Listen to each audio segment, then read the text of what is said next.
ఈరోజు election commission of India పిలుపు మేరకు వివిధ పార్టీల వాళ్ళని పిలిచి 2024 ఎలక్షన్కి సంబంధించి కానీ ఆ తర్వాత కానీ ఓటర్ లిస్టులకు సంబంధించి కానీ పోలింగ్ ప్యాటర్న్స్ గురించి కానీ ఇంకెటువంటి అనుమానాలు సమస్యలు ఉన్నా కూడా అవన్నీ చర్చించాలి అని election commission of India YSR Congress పార్టీని అవుట్ రీచ్ ప్రోగ్రాంలో భాగంగా ఈరోజు పిలవడం జరిగింది.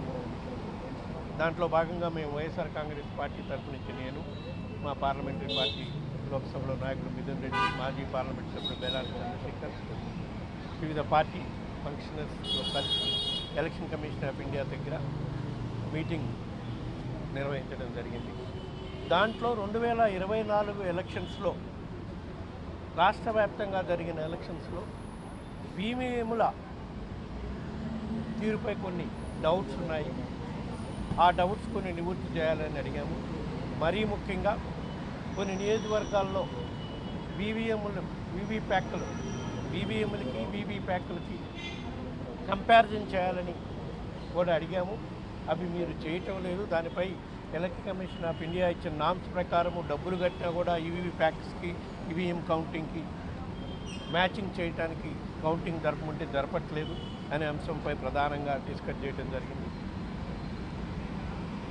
ఇంకొక ప్రధాన అంశం బ్యాటరీ ఛార్జింగ్లు విషయంలో కూడా మా అనుమానాలు ఉన్నాయి ఈవీఎంస్ మీద అని చెప్పి అడగటం జరిగింది. పోలింగ్ కంప్లీట్ అయినప్పుడు బ్యాటరీ ఛార్జింగ్ 80% ఉంటే కౌంటింగ్కి వచ్చేసరికి బ్యాటరీ ఛార్జింగ్ 40 రోజుల తర్వాత బ్యాటరీ ఛార్జింగ్ మళ్ళీ 98% సందర్భాలు కొన్ని వాళ్ళ దృష్టికి తీసుకురావడం జరిగింది.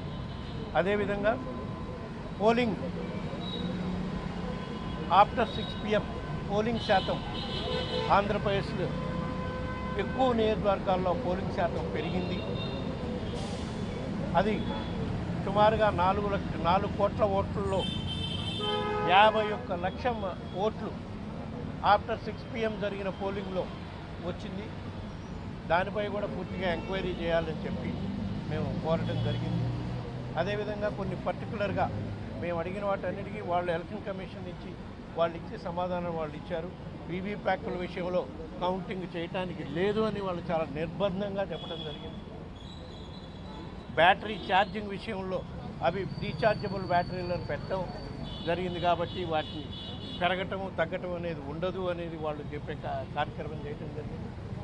అదేవిధంగా 6 తర్వాత పోలింగ్ జరిగిన దగ్గర మెండుగా ఎక్కువ శాతం పోలింగ్ జరిగిన దానిపై వాళ్ళు పరిశీలిస్తామని చెప్పడం జరిగింది.